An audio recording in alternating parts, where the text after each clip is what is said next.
30 nannies had already fled that house. Not one of them lasted more than 3 nights with the crying, or those strange twin boys. Then she showed up a quiet stranger, and on her very first night, something happened no one could explain. If that gave you chills, don't forget to drop a comment with your thoughts and hit that subscribe button for more gripping stories like this. And now let's dive into what happened next. God damn it, I ain't doing this no more. The sharp crack of her voice tore through the still air like a gunshot, loud and raw enough to rattle the lantern hanging outside the boys' room. It was just past 3 in the morning, and the night hadn't offered a minute of peace. Henry Vargas shot upright in his chair, knocking over a half-drunk glass of bourbon as he rushed out into the hallway, boots clapping against the worn floorboards. The yelling came from upstairs, but so did something else, the now familiar howling of twin boys Miguel and Gabriel wailing like the world was ending again. He met her on the landing, Camilla hair, wild eyes, glassy jaw clenched tight, like she'd bit clean through her patience. She clutched her carpet bag under one arm and a coat in the other. Camilla, please. Henry's voice cracked dry from too much whiskey and not enough sleep. Just wait. Let's talk. She turned on him, eyes blazing. Talk? Ain't nothing left to talk, Mr. Vargas. I've changed piss-soaked sheets, cleaned up after tantrums that could scare the damn cattle, and been screamed at for 3 nights straight. Your boys don't sleep. I'm trying, Henry muttered, jaw working. They're just still grieving. We all are. No, sir. You're hiding in that office of yours with your bourbon and your ledgers while they cry for a mother that ain't coming back. And you expect folks like me to carry all that for you? I'm a nanny, not a damn resurrection spell. Henry flinched. Camilla let out a breath slower now. The edge in her voice dulled some, though her hands still trembled. I ain't mad at the boys, all right. They're just kids. Broken ones, maybe. But this house? She trailed off, looking past him at the shadows on the wall. This place feels like it's drowning in sorrow and silence and ghosts. He tried again, quieter. I'll double your pay. She gave a dry laugh, not cruel, but tired. Sir, you could triple it and it wouldn't change a thing. You don't need money. You need a miracle. Camilla hesitated, softened then. I'm sorry. I really am. But you're not going to find someone who can fix this. Henry stepped aside as she made her way down the stairs. He didn't try to stop her again. He couldn't. At the door, she turned once more.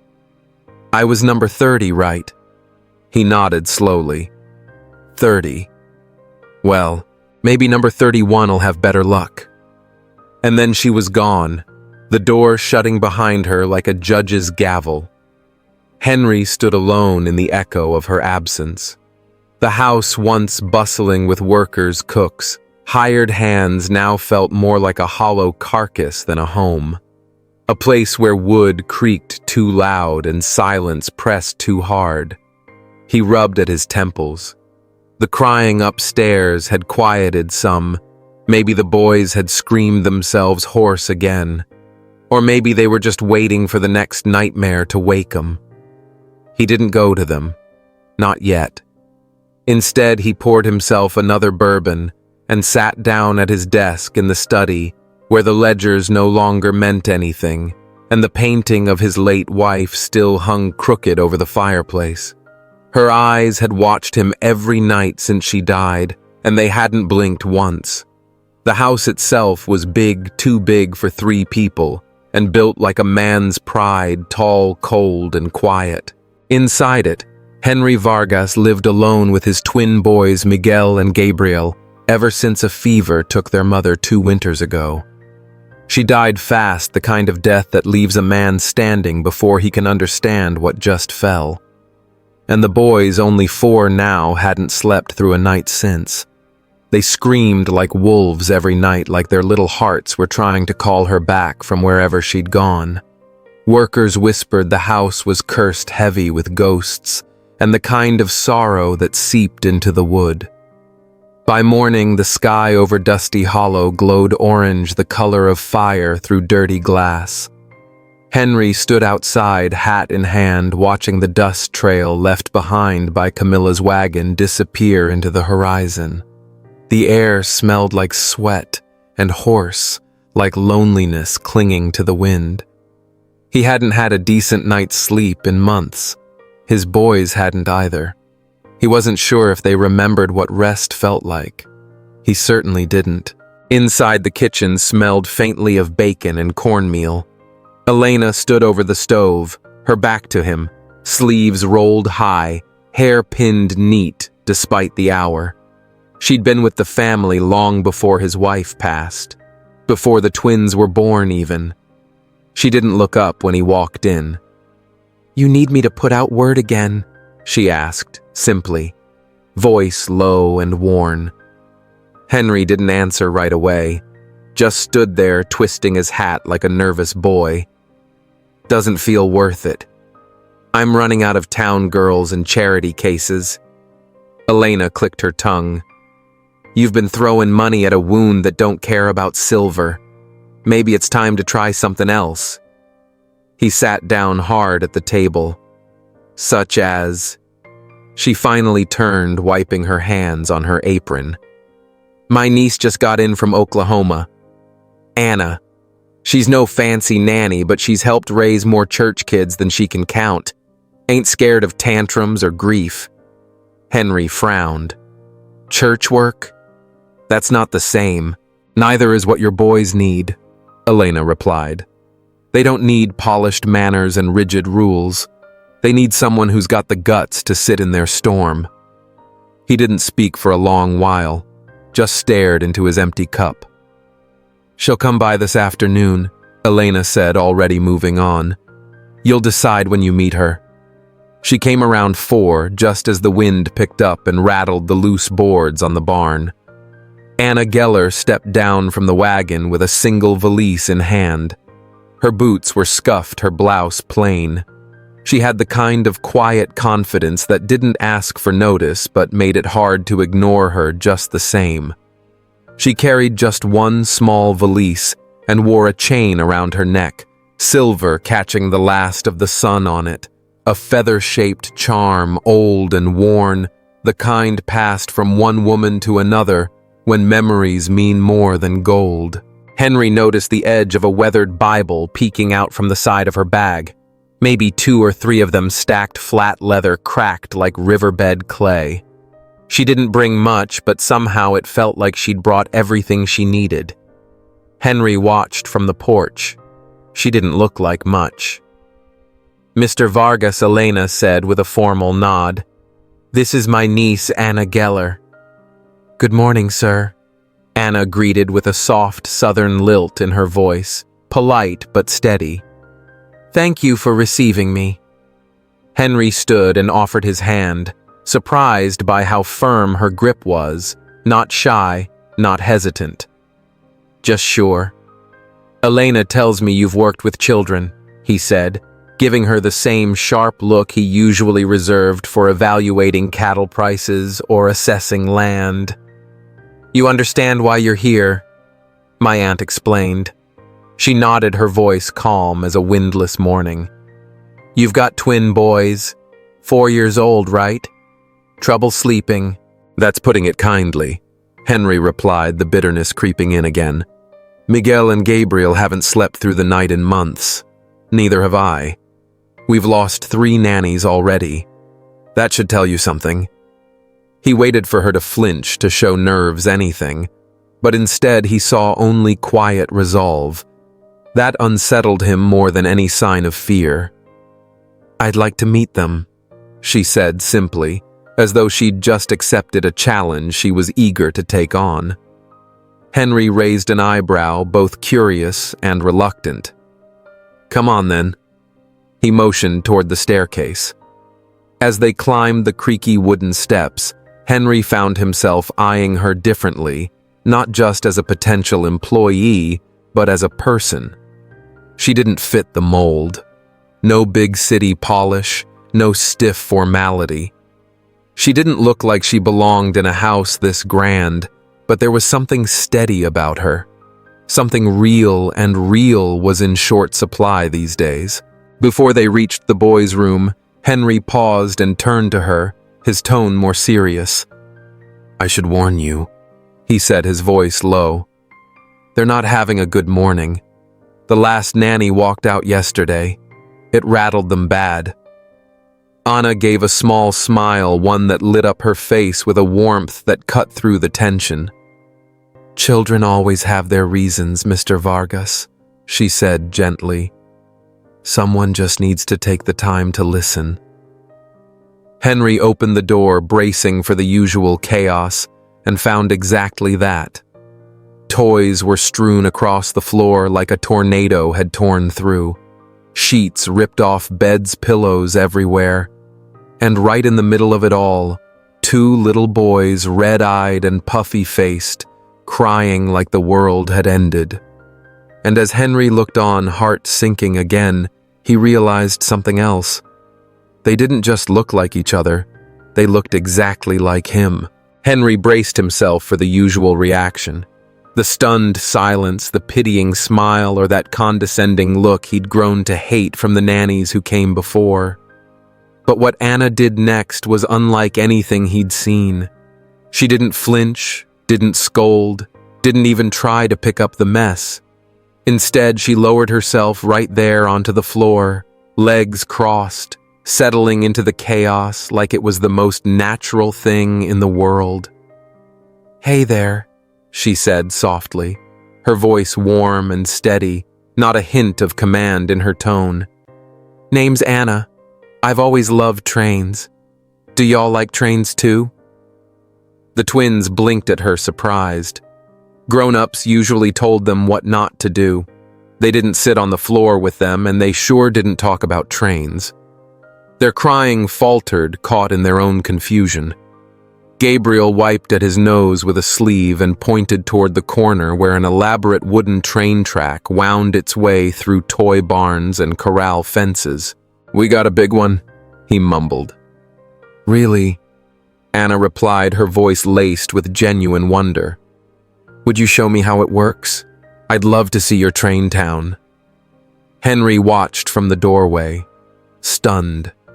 Miguel, the wilder of the two, actually stood up, grabbed Anna's hand and pulled her toward the tracks with a kind of trust he hadn't shown any adult since their mother died.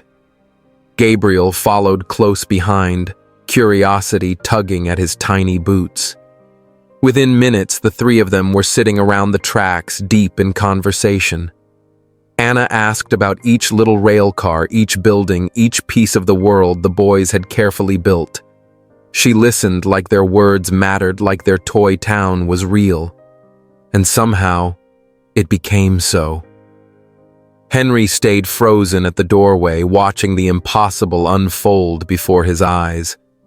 The crying had stopped completely.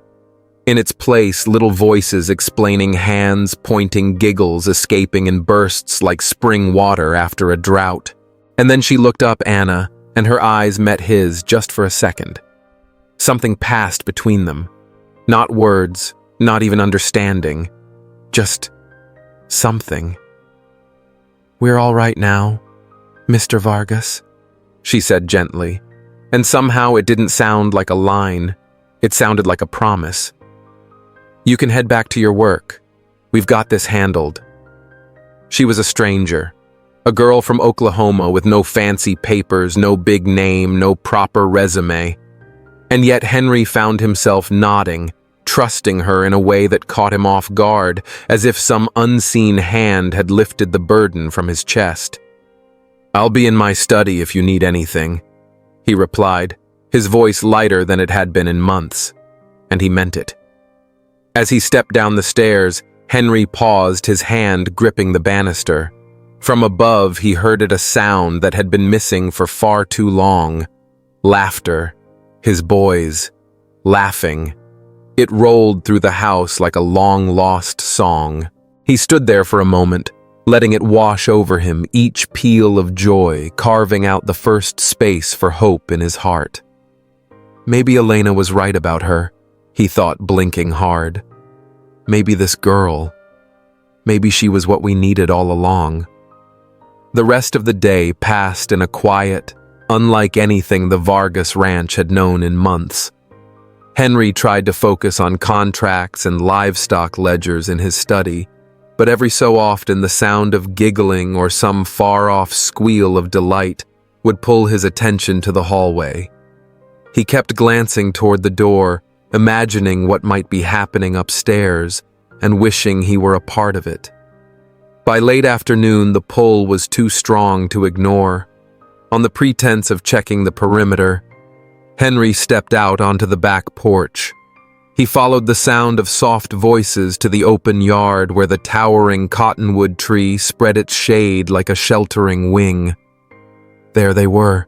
Anna had spread out an old quilt on the trimmed grass, and the boys were huddled close beside her, deeply focused on something that involved brushes and paint jars. Miguel spotted him first and beamed. "Pa, look what we're doing," he shouted, waving a speckled rock in the air. Henry stepped closer, curiosity blooming in his chest.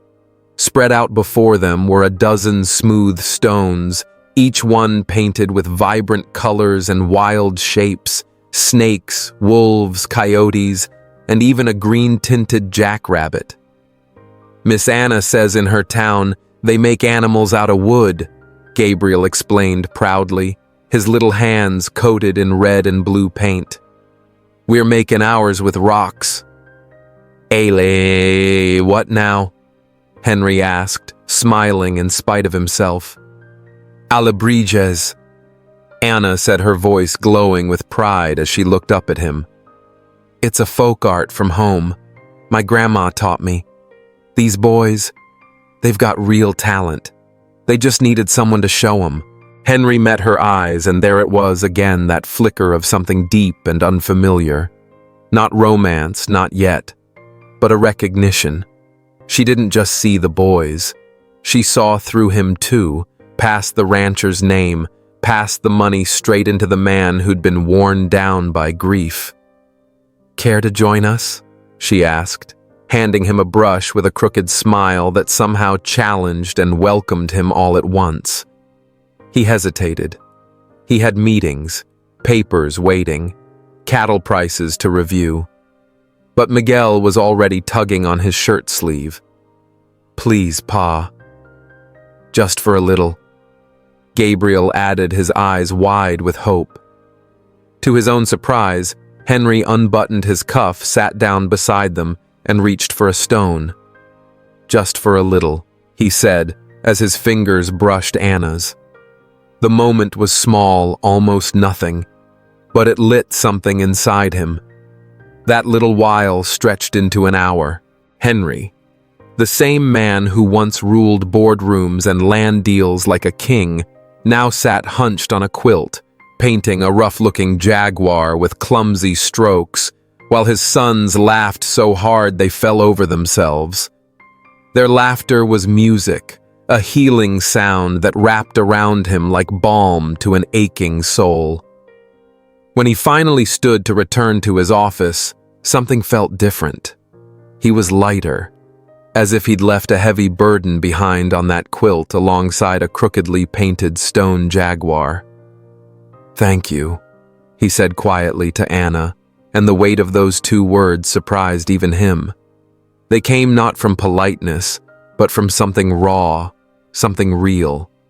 Gratitude not just for the quiet, but for reminding him he still had something left to live for. He hadn't seen his boys like that in what felt like forever, so light-hearted, so at ease. Anna gave only a small nod, as if she understood just how much that moment meant without needing to explain it. There was something about the way she looked at him, calm, thoughtful, that Henry was beginning to deeply respect. "The real test'll be tonight," she said plainly, her voice soft but steady. Sleep sacred for them and for you, Mr. Vargas." Supper passed with the same quiet calm that had settled over the ranch all day. The twins, who usually squirmed in their chairs and pushed food around, actually ate without fuss, even talked excitedly to their father about the adventures they'd had with Anna. Their voices rang out with such joy, a sharp contrast to the dead silence that usually haunted the dining table. Anna had politely declined Henry's invitation to eat with them in the main room, instead taking her meal in the kitchen alongside the ranch hands. Best to draw clear lines from the start, she'd explained with quiet confidence. The boys need to know who's family and who's here to care for them. When bedtime rolled around, Henry made his way upstairs carrying equal parts hope and doubt. Nights had become battlegrounds filled with crying fits, whispered pleading, and finally the kind of bone-deep exhaustion that gave no peace. He opened the door to find Anna seated between the two small beds, reading aloud in a gentle, almost spell-like voice that wrapped the room in calm. The boys were already in their nightclothes, teeth brushed a small miracle in and of itself, and they listened to her as if she were casting magic with every word. Henry lingered quietly in the doorway, unwilling to break whatever sacred thing was happening before him. Anna shifted voices for each character, painting a world in the air where a brave rabbit spoke to the moon. "I ain't afraid of the dark," she said in the rabbit's voice, soft and tender, "because I know you'll be up there watching over me with your silver light." Gabriel let out a long yawn, his eyes fluttering. Miguel, though still trying to fight sleep, was already curled against his pillow, eyelids heavy. Anna's voice softened to a whisper, carrying them through the last lines of the tale like a lullaby made of words. And the moon wrapped him up in her light, warm as a quilt, keeping him safe till morning. Henry held his breath. He was watching something he hadn't believed possible, his restless, heartbroken sons finally surrendering to sleep. No tears, no battles, just the natural hush of a long day spent laughing and feeling safe. A day she'd shaped with care and patience. She kept reading a few moments more, making sure they'd truly drifted off, then closed the book, gently moving with a quiet grace as she tucked the blankets around their small forms. Only then did she glance toward the door and notice Henry watching. Their eyes met under the faint glow of the lamp, and no words were needed.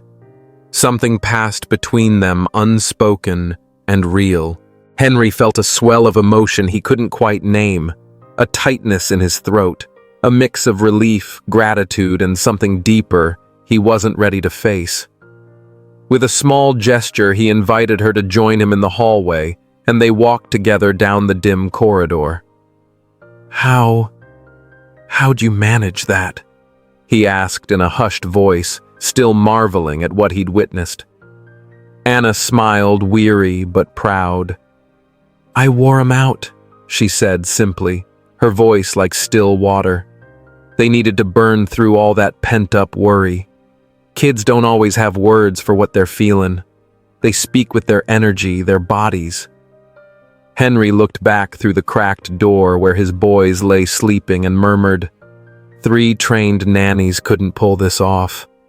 "Maybe they were too busy being professional," she offered without a trace of bitterness.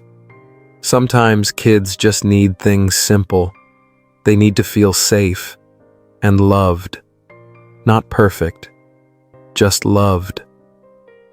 Henry studied her there in the soft hallway light. With the constant noise of worry quieted in his mind, he could really see her. She wasn't polished like the society women he'd known, no jewels, no practiced smiles, but there was a quiet glow about her. Something real, a kind of beauty that had nothing to do with looks and everything to do with who she was. "You'll stay, won't you?" he asked. The vulnerability in his voice startled even him. He rarely let anyone hear that side of him. I mean, the job's yours if you want it. Anna didn't answer right away. She seemed to weigh something heavier than just employment. When she finally spoke, her voice was clear and firm. I'll stay. Those boys need someone who ain't gonna leave them. And I feel like I belong here, like this is where I'm meant to be. Henry nodded, though 100 words swirled behind his eyes that he couldn't say. Me too, he thought, though he kept it to himself. All right, he said. Instead, Elena'll show you to a room in the staff wing. Unless you'd rather be closer to the boys, we can fix something up if you prefer. The staff wing's just fine, she replied, her tone resolute. Like I said, lines matter, for everyone's sake. He nodded again, respecting her professionalism and the quiet strength behind it. We'll talk details tomorrow, wages, days off, all that. But Anna gently lifted a hand, stopping him mid-sentence with a simple, meaningful gesture. Mr. Vargas, she said softly, but with that same calm conviction. It's been a long day for all of us. Maybe you ought to get some rest too. The boys are down. Let's not waste this moment of peace. There was a kindness in her words that could disarm even the toughest man, a grace Henry hadn't known he was missing until she brought it into his home. And for the first time in ages, he smiled. Not a forced smile, not one meant to reassure anyone, but a true one. A smile born from quiet peace. You're right, he said, the truth heavy in his voice. Good night, Anna. Thank you for everything. Good night, Mr. Vargas, she replied, her voice soft as prairie wind. He watched her disappear down the hallway, her silhouette simple but sure against the polished wood and the dim sconces lining the walls. She seemed like she belonged to another world entirely, one more honest, more grounded. A world where kindness and warmth were worth more than silver or land. That night, for the first time in months, Henry Vargas slept a full 8 hours straight. No cries woke him. No dread crept in. A miracle he knew belonged entirely to the presence of Anna under his roof. When the morning sun peeked through the curtains, panic stirred in him. He thought something must have gone wrong, that he'd slept too long, that trouble had struck. How in the world did I sleep like that? He wondered, shaken by the unfamiliar stillness. He shot out of bed, heart pounding, and hurried to the boys' room, only to find them both still fast asleep, their little faces calm and untroubled, the kind of peace he hadn't seen since before their world turned upside down. He leaned against the doorframe quietly, watching them breathe in perfect rhythm, a picture of peace that struck something deep in him. A strange feeling took hold, part relief, part overwhelming gratitude, and something else entirely, something he didn't dare name yet, but that was tied to the young woman who had somehow brought this stillness into his home. He made his way back to his bedroom, and for the first time in years, allowed himself the rare luxury of lying back in bed after waking not to sleep, but to stare up at the wooden ceiling and wonder how in just one day a stranger from Oklahoma had managed to shift the energy of his house from sorrow to serenity. Too early for hope, he told himself, trying to hold back the emotion rising inside him. Too soon to lower my guard to let anything in. But as the morning silence continued, once a noise that would have unsettled him, Henry Vargas realized something had changed. Not outside, but inside him. Something permanent. Something undeniable. And that change had a name: Anna Geller, the woman who'd not only helped his sons begin to heal, but unknowingly started healing him too. The following weeks brought slow but steady change across the Vargas homestead. Under Anna's patient and caring guidance, the twins began to blossom. They slept through the night, ate their meals on time, and followed a steady rhythm of play and learning. The constant struggles of before turned into calm routines.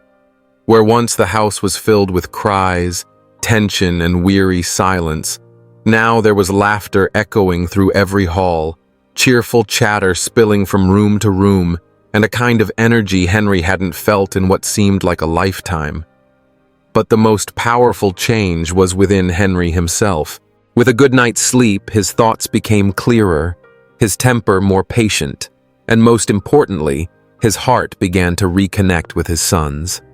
He started coming home earlier, something that would have been unthinkable just a few months back. One Friday afternoon, he returned to find the front room filled with what looked like makeshift tents made from blankets and pillows. The sight stopped him in his tracks. "What on earth's all this?" he asked Gabriel, his ever-composed butler, who appeared beside him with the same quiet precision as always.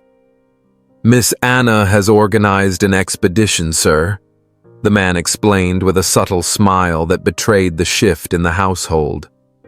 "From what I gather, the young gentlemen are exploring the Amazon jungle today. They're quite taken with the adventure." Henry set down his hat and loosened the tie around his neck, curious, and more than a little amused. Following the sounds of laughter and wild animal growls echoing from the parlor, he stepped inside to find the room completely transformed. Houseplants had been moved around to mimic jungle brush, colorful hand-drawn animals dangled from string, and a shimmering blue waterfall made from shiny paper glowed in the corner. Pa Gabriel shouted when he saw him, eyes bright with excitement. "We're in the jungle. I'm a jaguar," Miguel added, leaping from behind the couch with a painted cardboard mask and a ferocious growl. Anna, kneeling beside what looked like a camp made of quilts and cushions, greeted him with a slightly sheepish grin. "Sorry for the mess, Mr. Vargas," she said, though her eyes sparkled with joy. "I'll have it cleaned before supper, I promise." "Don't apologize," he replied, surprised by how natural the words came. "It's wonderful. Don't change a thing." And it was. Seeing his sons so involved, so full of life, so wrapped up in a world of imagination that was worth more than any perfect decor or forced order. "Come with us," Pa Miguel begged, tugging his hand. "We need a brave explorer to join the mission." In the past, Henry would have offered a kind excuse, said he'd join later, knowing he wouldn't, and gone back to his office, his ledgers, and the safety of adulthood. But something inside him had shifted, something lasting. "Give me 5 minutes to change," he replied, surprising both the boys and Anna, who looked at him with astonishment. "Can't trek through the jungle in boots and a necktie, right?" Anna's eyes lit up with something like approval, a look he'd never seen on her face before, and for some reason, it sent warmth blooming through his chest. When he returned, dressed in jeans and a worn cotton shirt he hadn't pulled from the closet in years, the twins cheered and jumped with excitement. Anna handed him a makeshift explorer's hat crafted from newspaper, and he chuckled. "Welcome to the expedition, Mr. Vargas," she said, in an overly formal tone that made the moment light and funny. "We're on the hunt for a rare butterfly species. Prepare yourself." Over the next hour, Henry Vargas, the same man who once commanded silence in boardrooms and sent grown men scrambling with a glance, crawled under tables hid behind drapes, and roared like a jaguar chasing his cubs through a paper jungle. When they finally caught the butterfly, a hand-painted cutout Anna had hidden under a chair, they all collapsed onto the rug, breathless and laughing. And Henry felt something rare, true happiness. "You're real good at roaring, Pa," Gabriel said with serious admiration. "Best jaguar I've ever seen," Miguel added proudly. Anna watched them from the side with a soft smile she tried to hold back, though it danced in her eyes, a look full of tenderness, and something else Henry couldn't quite name. Their eyes met, and for a split second Henry felt the connection shift, no longer just a father grateful for help, but a man beginning to see a woman who meant more than her role. "Will you join us for supper?" he asked on impulse, not wanting the moment to end. Anna looked surprised. "Dinner I usually eat with the staff." "Please," the boys chimed in together, their little voices united in one eager chorus. Something flickered across Anna's face, then vulnerability Henry had never seen in her before. A crack in the polished calm. If the boys insist, she relented, her voice gentle, a small smile forming. "Then I'd be honored." That evening, Henry watched her across the table, quietly amazed. The way she listened to the boys with genuine care, how she corrected their manners without shame, how she turned every moment into a small lesson wrapped in laughter. It wasn't just that she was good at her job. There was something more, an authenticity, a warmth that he hadn't encountered in a long time. Most folks around him only cared for image, not real connection. "Why'd you choose to work with children?" he asked as the twins busied themselves with dessert, his curiosity finally spilling out after a day of wondering. Anna thought about the question just like she did with every word she spoke, giving it the weight it deserved. It was a kind of respect Henry wasn't used to, but had come to admire. "Because children live right here in the moment," she said at last, her voice gentle, but heavy with meaning. "They don't hide things, don't hold grudges. If they're happy, they show it. If they're hurt, you see it plain as day. There's an honesty in them that—" She paused like she'd gone further than she meant, leaving her thought unfinished. "That's sorely missing in grown-up life," Henry finished for her, understanding exactly what she was getting at. She gave a quiet nod, their silence speaking louder than words, a kind of shared knowing that didn't need explaining. "And why'd you leave Oklahoma?" he asked, genuinely curious now. A shadow passed over Anna's face, something close to regret or pain, just a flicker, but it didn't escape Henry's notice. "Sometimes folks need a fresh start," she replied, her tone making it clear she didn't aim to go deeper. "Mexico City has chances my hometown couldn't offer. I needed air that felt new." Henry respected the boundary. He didn't pry. He knew what it meant to keep certain doors shut tight, especially the ones that hid old wounds. After supper, once the boys were ready for bed, Henry joined their bedtime routine for the first time, drawn to the calm and connection of it all. He watched as Anna read to them in that soft, lulling voice of hers, then sang a sweet tune from her childhood, ending it all with a gesture that seemed part family tradition, part something sacred. She drew a small cross on their foreheads, followed by a gentle kiss on each cheek. "Keeps the bad dreams away," she whispered when the twins were fast asleep, sharing the meaning behind the ritual. "My grandma used to do it for me." They stepped out into the dim hallway together, walking in a quiet that wasn't awkward but comforting. "Thank you," Henry said at last, emotion roughening his voice. "Not just for getting them to sleep, but for everything you've brought into this house." Anna turned and looked at him with such depth, it made him uneasy in the best kind of way, a look that seemed to see straight through him. "They're good boys, Mr. Vargas," she said, steady and calm. All they needed was someone who really saw them, someone who'd listen. "Henry," he said gently, correcting her. "Please, call me Henry when it's just us. Mr. Vargas's makes me feel like your father and I'd like something else. I want to build something different with you." She seemed to think about it, weighing the meaning behind such a simple thing as a name.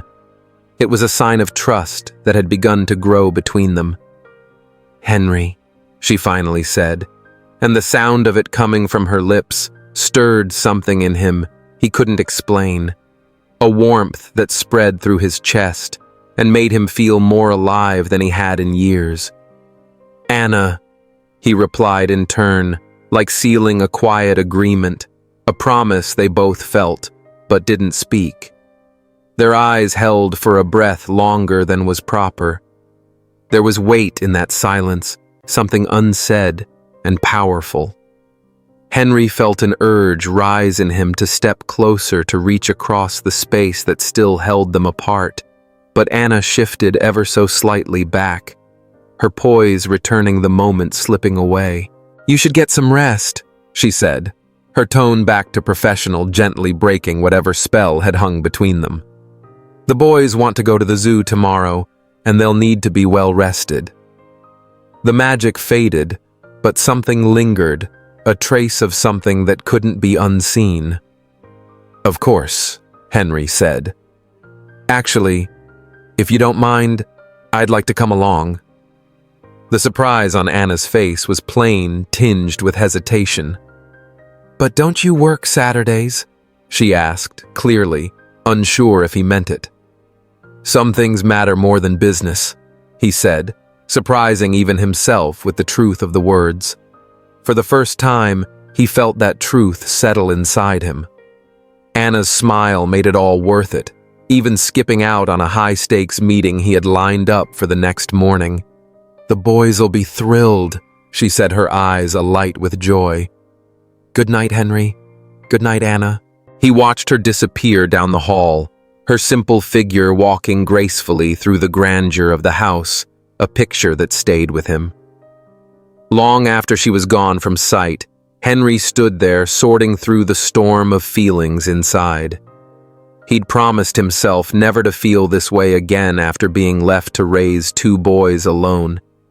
He'd built walls, fortified himself in his work, convinced himself his only role was to provide and protect.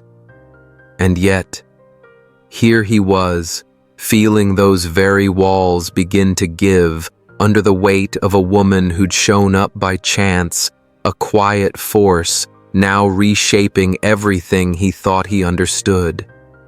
"It's just gratitude," he told himself as he returned to his room, clinging to the story that made it all feel safe. "I'm grateful she brought peace to this house, that she gave my sons back their calm, and me a bit of it too." But deep down, Henry Vargas knew he was lying. What he felt when he watched Anna speak to his sons with that rare mix of patience and wisdom, when she looked at him with those clear, unwavering eyes. What he felt then was no simple gratitude.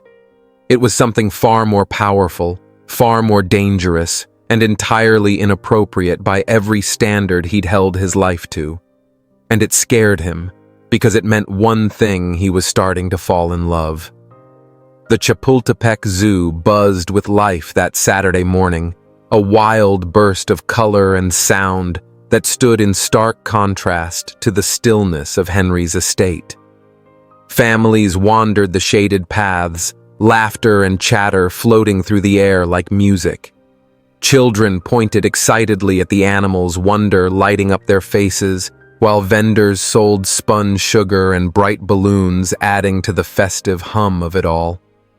Among them, the Vargas family stood out. A wealthy man dressed in humble clothes, clearly trying to blend in. Two identical boys bursting with energy.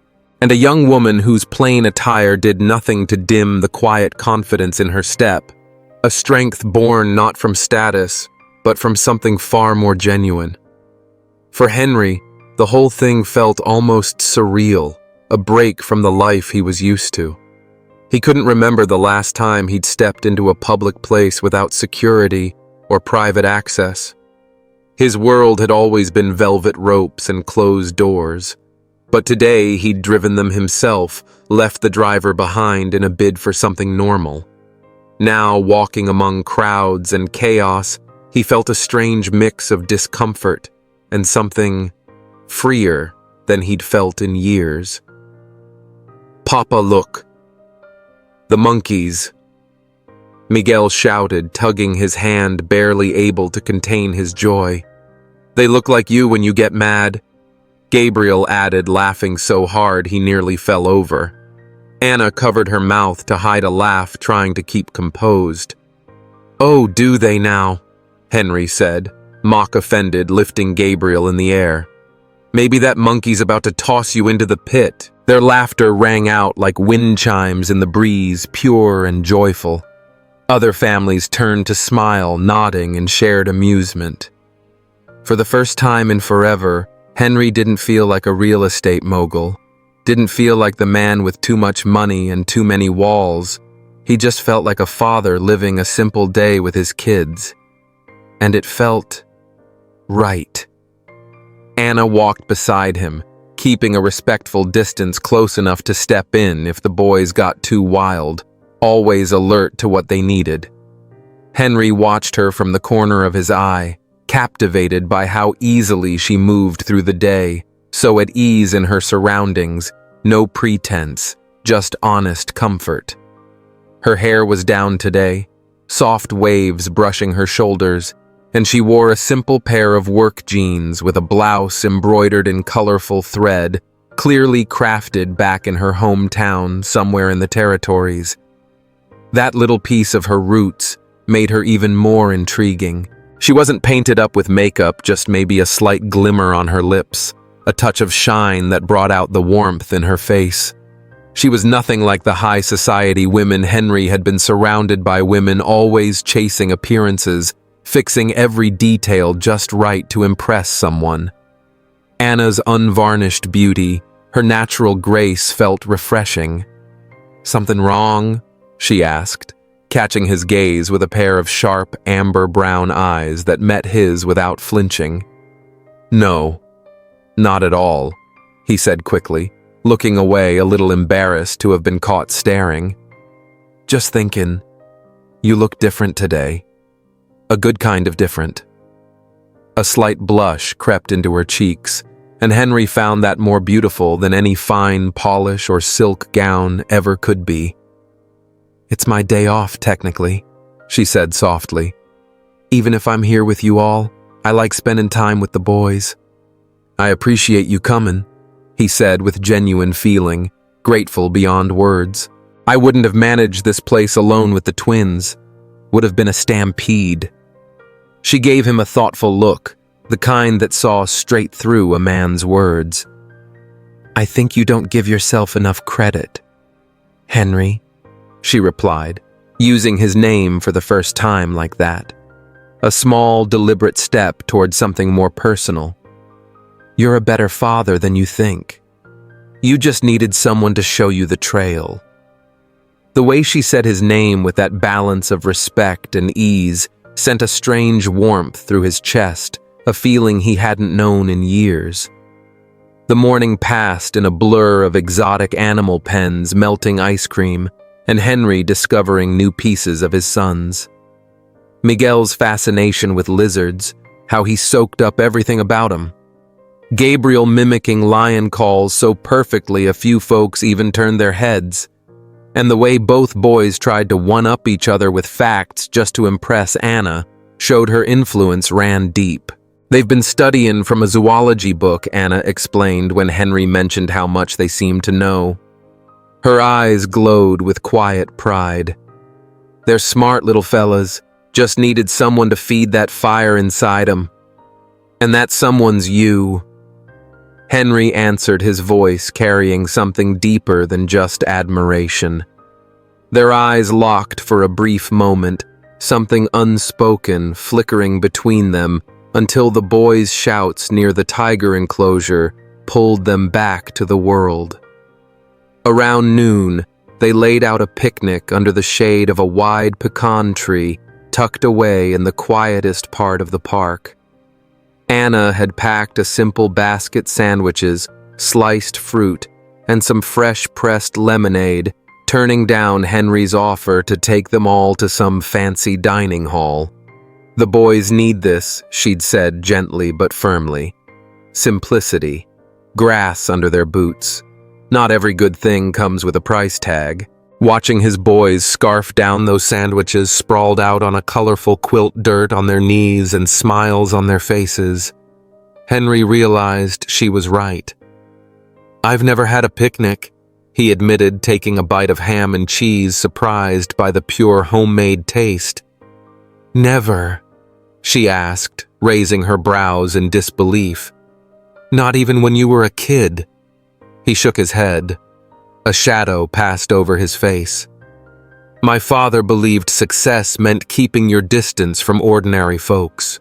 Parks were for folks who didn't belong to country clubs." "And what do you believe?" she asked gently. No judgment in her tone, just honest interest. Henry looked over at his boys chasing a butterfly across the grass, their laughter ringing out with the other children nearby.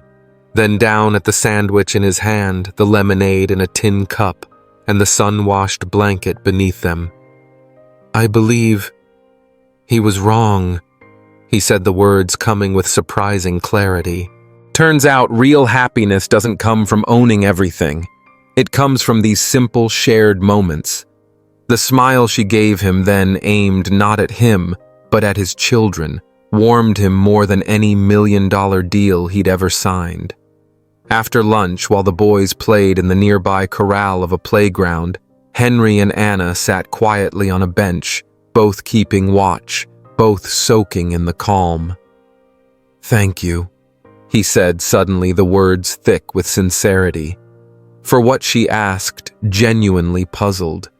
For all this, he replied, motioning to everything: the warmth of the day, the boys' laughter, the feeling of wholeness he hadn't known he was missing. "For reminding me how to be their father." She shook her head with a smile. "I didn't teach you anything, Henry. Just helped you remember what you already had in you. Life gets loud, responsibilities get heavy, and sometimes we forget the beauty in just being present." "You're mighty wise for someone barely 28, he said with a grin, moved by her insight. "And you're mighty dense for someone so successful." She shot back, her eyes twinkling with mischief. The unexpected sass made him laugh. Really laugh, his voice echoing across the park like a crack of joy. "Touché," he chuckled, tipping his imaginary hat. "I reckon I deserve that." They fell into a comfortable quiet, watching the boys race up and down the slide, their laughter floating like music through the summer air. "Anna," he began, gathering courage. "There's a benefit gathering next Friday to raise funds for frontier schools. It's a cause close to me. Normally I bring the boys and leave them with a sitter, but I was wondering if you'd come along, not as help, as my guest." Her reaction was instant, eyes wide, body still, discomfort flashing across her features. She kept her eyes fixed on the boys, though Henry sensed her thoughts were elsewhere, sorting through what he'd just asked. "That wouldn't be proper," she said at last, voice low but clear. Why not, he pressed, though he knew. The boundary neither of them had truly crossed. She turned toward him, expression steady and kind. "Because I work for you, Henry." Folks would talk. It'd send the wrong signal to the boys, too. They need clarity about my role. And if I didn't care what people say, he asked, a defiant edge creeping into his voice, challenging the line society had drawn for him. A sad smile touched her lips. "But you do care, Henry. And you should. Your name, your standing, it's part of who you are, how the world sees you." "That ain't who I really am," he muttered, frustration in his tone. "Maybe not," she said softly, "but it's the world you and your boys are living in." Her voice held truth he couldn't argue with. "I'm grateful you asked. Truly. But it wouldn't be right for you, for me, or for them." Before he could say more, Miguel dashed over, breathless with excitement. "Pa, Anna Gabriel's stuck in the tunnel again, won't come out. The spell broke. The moment dissolved. Anna stood at once, her composure unfazed, ready to handle what mattered most. She followed Miguel without hesitation, duty in every step. Henry trailed behind, frustration tugging at him, but also admiration. Because no matter the moment, Anna Geller always put the boys first, and that he knew was a kind of strength few people carried.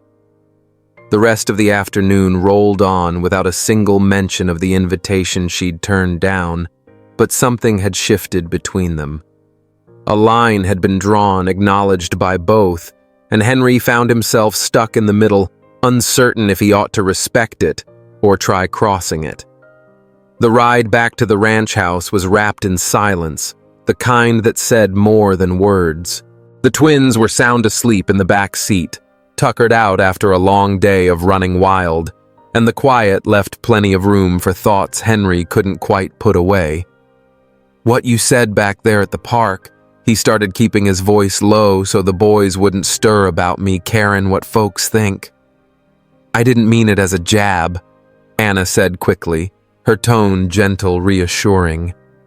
"Just an observation. Another way to look at things." "I know," Henry replied, pausing as he tried to sort out his thoughts, "but it stuck with me." He let out a slow breath. "For years, I've lived trying to measure up, trying to be the man my daddy expected, the kind society expects. I didn't realize how much of that I was passing down to my boys, teaching them the same fears and expectations that have kept me in a cage." Anna listened quietly, the glow from the old dirt road flickering across her face in intervals, making her look like a soft lantern flame in the dark. "I don't want him growing up thinking a man's worth comes from the land he owns, or how well folks know his last name. I want them to feel free from that burden." "You're a good father, Henry," she said, her voice warm like a hand on the shoulder. "Your boys know you love 'em. That's what they'll remember, not whether you dressed 'em up fancy or taught 'em to chase money." "Thank you," he replied. "Before you came along, I was so caught up in control I forgot the parts of life that matter. Love, connection, realness." Back at the ranch, Henry insisted on carrying Gabriel in himself, while Anna lifted Miguel, an unspoken show of partnership care, and something else growing quietly between them.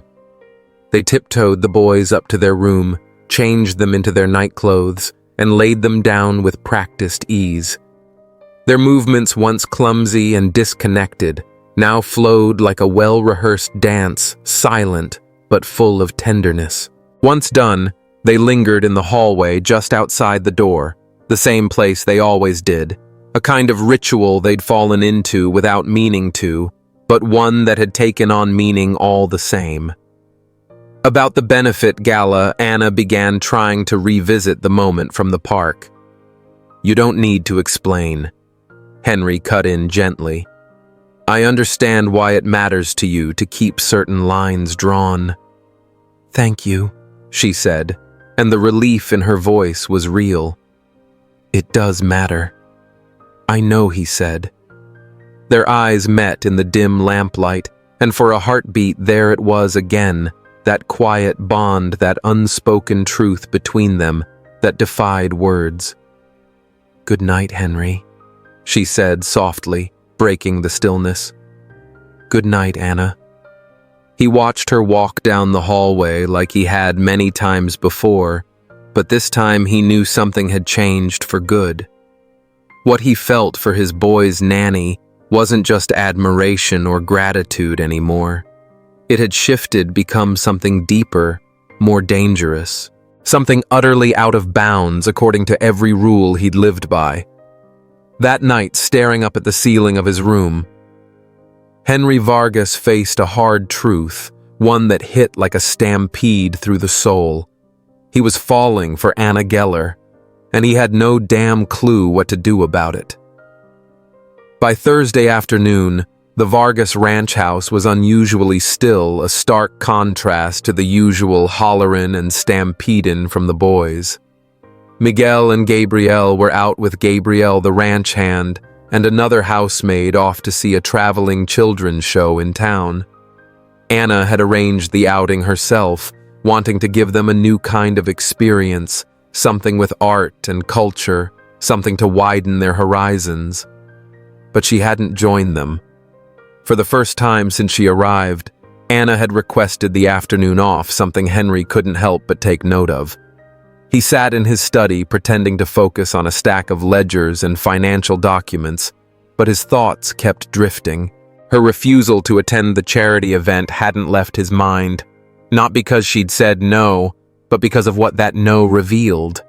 There was a gap between their worlds, and today it felt wider than ever.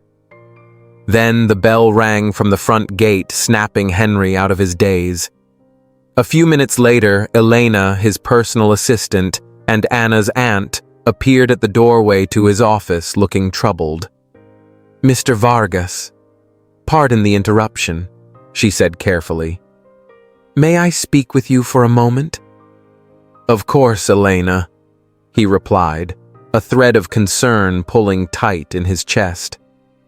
"Is something wrong?" She closed the door behind her and stepped closer, fidgeting like she was carrying a heavy truth. "It's about Anna." She began, her tone cautious. "Normally I wouldn't meddle, but I'm worried." Henry sat up straighter. "Is she all right?" "Physically, yes." But Elena hesitated, weighing each word. "She had a visitor today at our place in Persington, a man from back in Oaxaca, her former fiancé." Henry tried to keep his face steady, but the word fiancé landed like a punch to the ribs. "I didn't know she'd been engaged," he said, trying to hide his reaction. "It wasn't a love match," Elena explained. "His family's got power back there. It was arranged more of a social obligation than anything else. But Anna broke it off when she came here. Wanted her freedom. A fresh start. He hasn't taken it well." "And why are you telling me this?" Henry asked, masking the swirl of jealousy and protectiveness rising inside him. Elena looked him straight in the eye, her voice firm but kind. "Because I've seen the way you look at her, sir. And I've seen the way she looks at you." Henry tensed, the directness of the statement hitting harder than expected. "Elena, I appreciate your concern," he said, grasping for formality like a shield. "But the relationship between Anna and me is strictly professional." "With all due respect, sir," Elena replied, her voice still soft but unwavering. "We both know that ain't entirely true." Henry had no answer. Deep down, he knew she was right. The change in his home, the peace, the laughter, the life, none of it would have happened without Anna. And neither would this ache in his chest every time she walked away. "The reason I'm telling you this," Elena continued, her voice steady but laced with concern, "is because Raúl's still around. He's pressuring her to go back to Oaxaca with him. And I'm worried, Henry, worried she might consider it, out of loyalty to her folks, to where she comes from. And if that happens, we'd be losing something real special around here." The thought of Anna packing up and heading back south hit Henry hard. A hollow ache opened in his chest, one he wasn't expecting. The idea of her walking out of their lives, just vanishing, left him stunned, like losing something you didn't know you needed till it was gone. "What can I do?"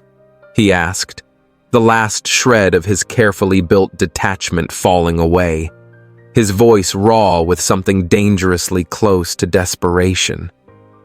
"Talk to her," Elena said, plain as day. "She's proud private, too. She won't say what's troubling her, not even if it's eating her up inside. She's afraid to seem unprofessional. But right now, she needs to know she has choices, that her life here means something, that she means something to all of us." With that, Elena stood, said what she came to say, and left Henry to sit with his storm of thoughts. "She'll be back in about an hour," she added on her way out. "She likes to sit out by the greenhouse when she needs to clear her mind. That little bench out there, that's her quiet spot." Henry sat motionless long after she left, his fingers still clenched around the armrests of his leather chair. Anna. Engaged once. Anna.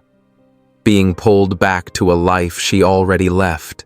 Anna, who'd brought sunlight and rhythm to the chaos that used to rule this house, now may be gone for good. The very thought tore at him with a fear he hadn't known he could still feel.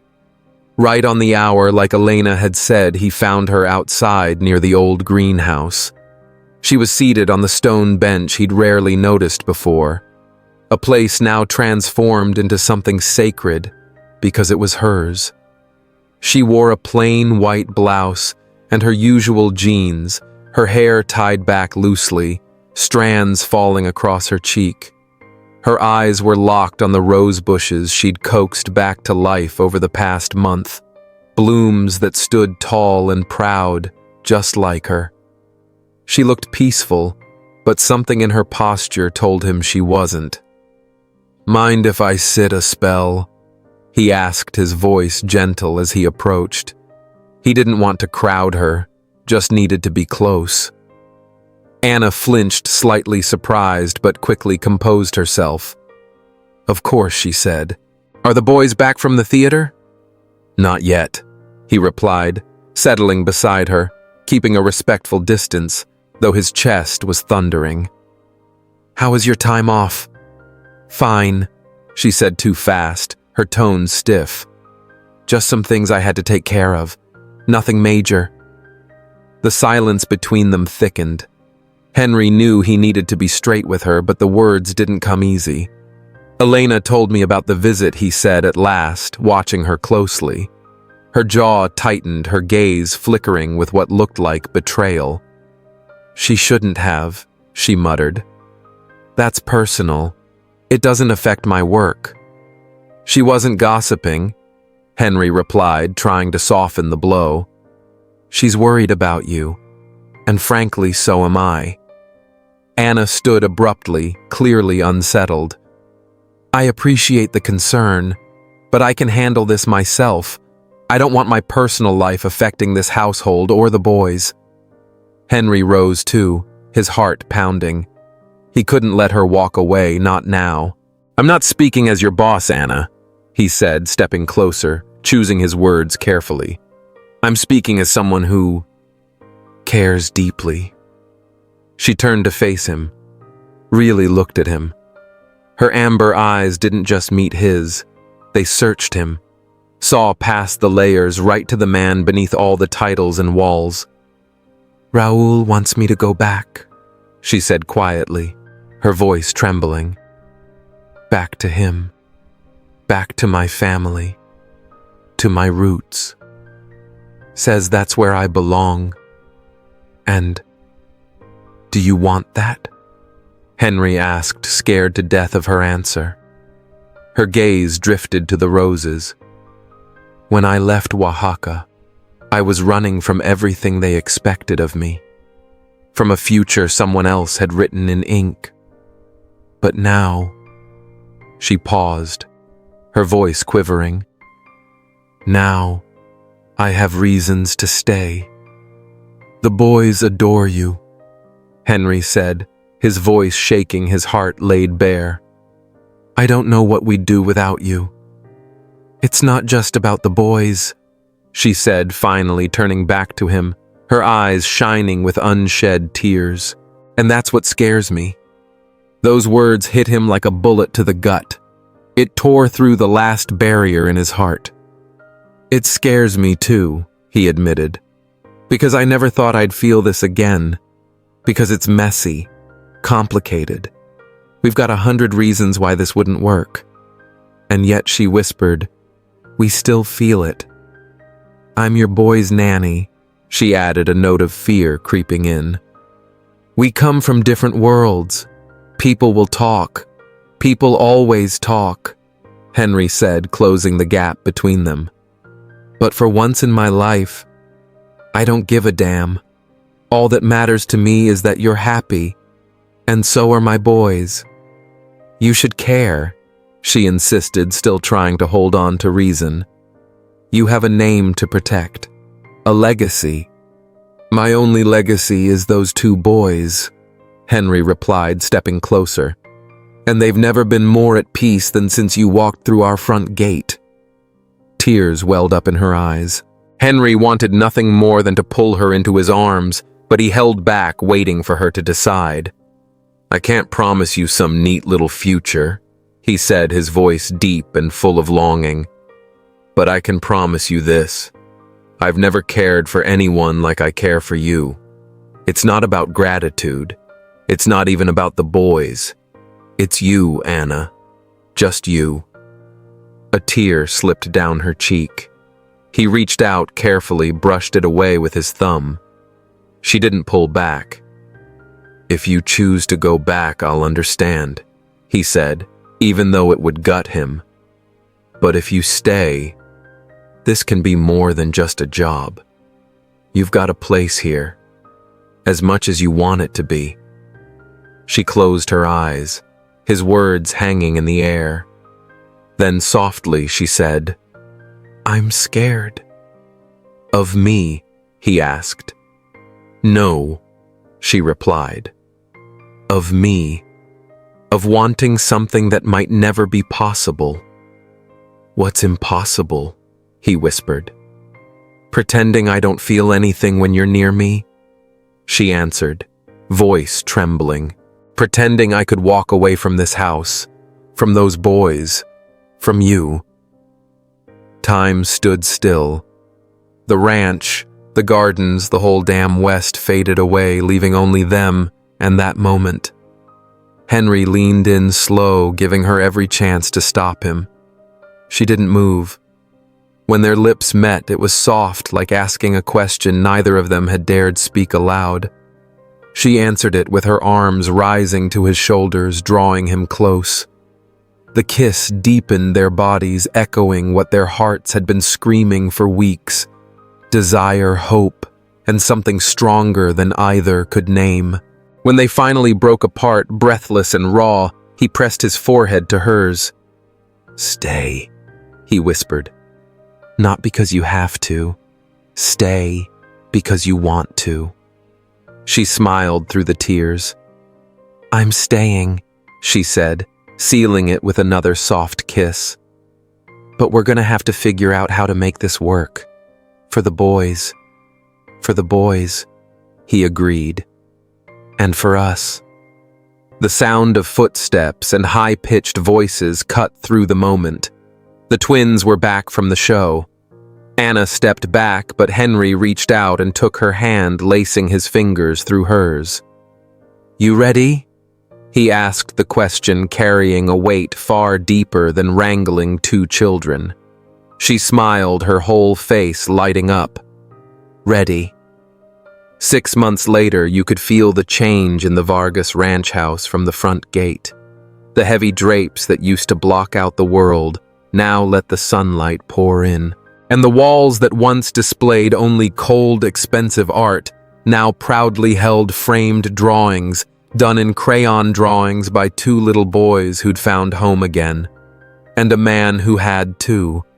And the solemn stillness that had once haunted the ranch house had given way to something new.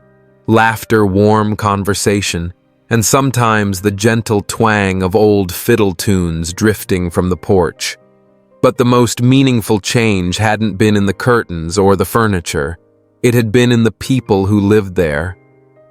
Henry Vargas had just wrapped up a business call from his study when the door burst open without so much as a knock. Two identical whirlwinds barreled in Miguel, launching himself straight onto Henry's lap. Daddy. Everything's ready, he declared with zero warning. Miss Anna says we can show you now, added Gabriel, tugging at his hand with an urgency only 5-year-olds could muster. Henry turned back to the screen, trying to maintain a straight face for the men in suits watching. "Gentlemen," he said with mock gravity, "something far more important's just come up. We'll continue this tomorrow." The executives grinned knowingly as the call ended. His reputation had changed much like the man himself. Henry was still respected in business circles for his sharp instinct, but the cold detachment that once defined him was gone. The real estate titan who once inspired fear had become a man others admired for entirely different reasons. Led by his boys, vibrant and full of life, Henry stepped into the backyard and stopped cold. The whole ranch garden had been transformed into something out of a western fairground with a southwestern flair. Paper lanterns hung from the trees, tables were dressed in bright woven fabrics, and platters of homemade dishes lined the benches. A small wooden stage stood in the center where local musicians were tuning up guitars and violins, and walking toward him with a glowing smile, her dress a vibrant patchwork of heritage and color, was Anna. "Happy anniversary," she said, standing on tiptoes to kiss him softly. 6 months since our first kiss. Henry pulled her close, still stunned. "This is incredible," he whispered into her hair. "How'd you manage all this?" "With help," she replied, nodding toward Elena, the twins, and the rest of the ranch hands all decked out in festival wear. "We wanted to celebrate not just the time we've shared, but how far we've come." The boys tugged eagerly at their hands, eager to show off every last corner of the party.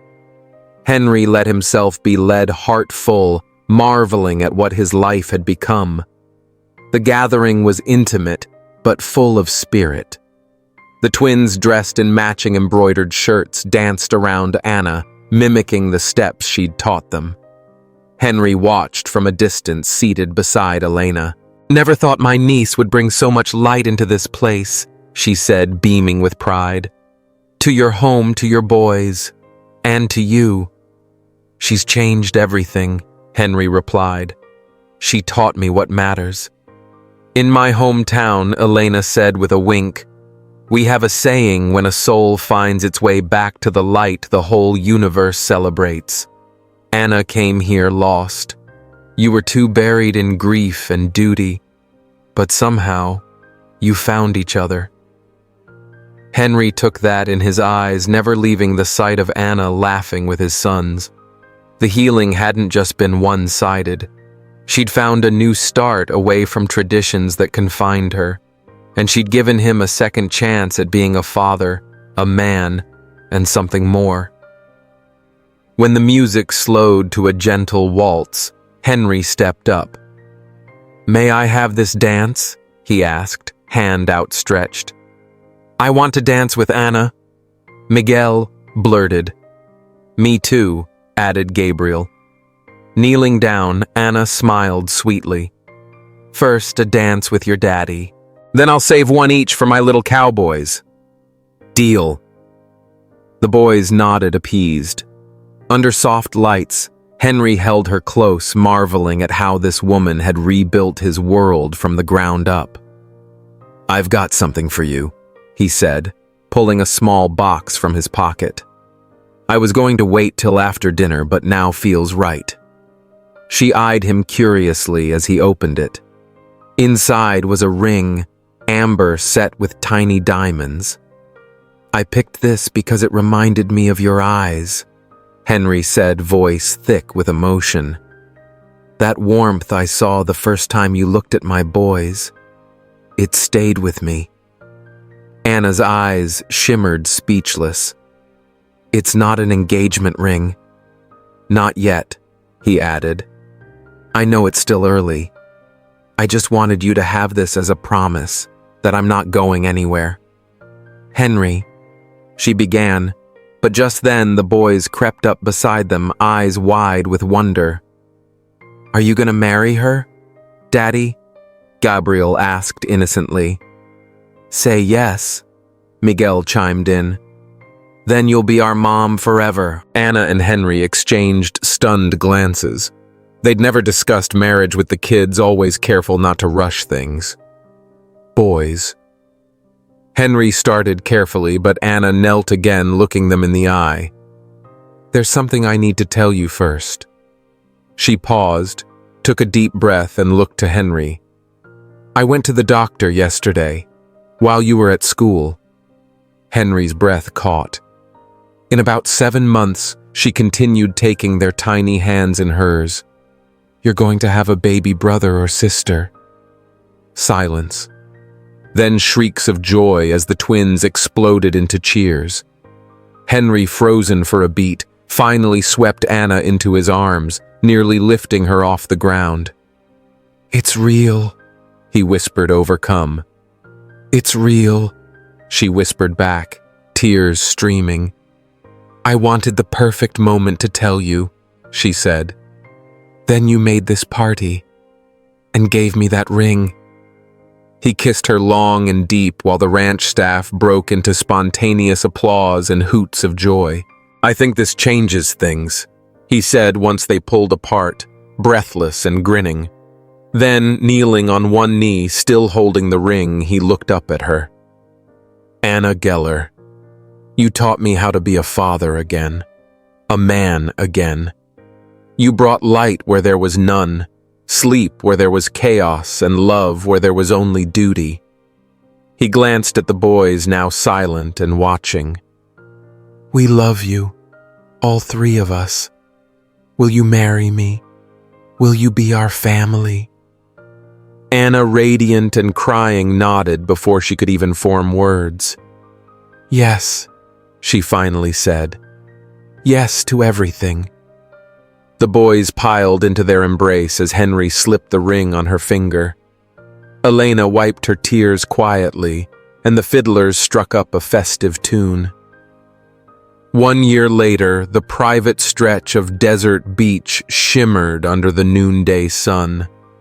Henry stood under an arch of wildflowers, wearing a white linen shirt and boots. Miguel and Gabrielle, now 6, stood beside him in matching outfits, each carrying a small ring pillow. And then Anna appeared barefoot in the sand, radiant in a lace gown stitched with delicate southwestern patterns. In her arms, she carried Clara, barely 3 months old, sleeping against her chest in a hand-embroidered blanket. The ceremony was short, but every word mattered. "I came into your life as a hired hand," she said, voice clear and strong. "I was running from a life that wasn't mine. I never thought I'd run straight into the family I'd always wanted." Henry squeezed her hands, eyes shining. "And I never thought the cure for my son's sleepless nights would be finding love again. You taught me joy isn't a luxury, it's our right. And sometimes it comes from the last place we'd ever expect." When the rings were exchanged with a bit of clumsy help from the boys, Henry pulled her into a kiss that sealed more than a promise. It sealed a life. That night, after the guests were gone and the kids were fast asleep, Henry and Anna sat on the terrace looking out at the moonlit sea. "You know the funny part?" he murmured, holding her from behind. "I hired a nanny so my kids would sleep through the night, and now I'm up every 3 hours with a newborn." Anna laughed, leaning into him.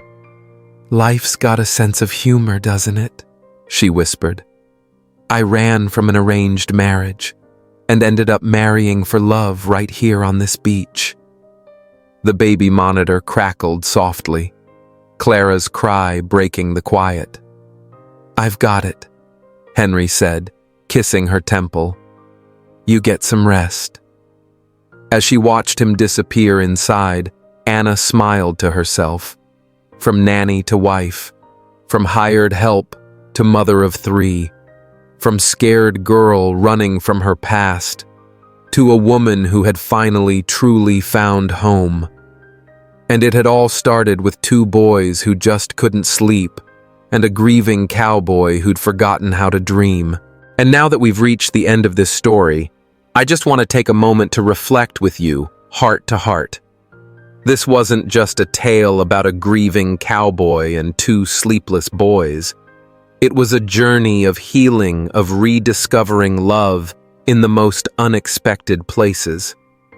What touched me most was how small acts of patience, kindness, and understanding could rebuild a shattered home. Anna didn't come with fancy degrees or grand promises. She came with heart, and that was enough to change everything. This story reminds us that family isn't always about blood. Sometimes it's about showing up for each other when it matters most. It's about choosing love, even when it's messy, scary, and complicated. And maybe it's about letting go of the life we thought we were supposed to live to embrace the one waiting for us when we least expect it. So tell me, friend, what part of this story hit you the hardest? What moment stayed with you the most? Drop it in the comments below. I'd love to hear your thoughts and maybe cry with you just a little. Until next time, stay kind, stay open, and keep believing in second chances.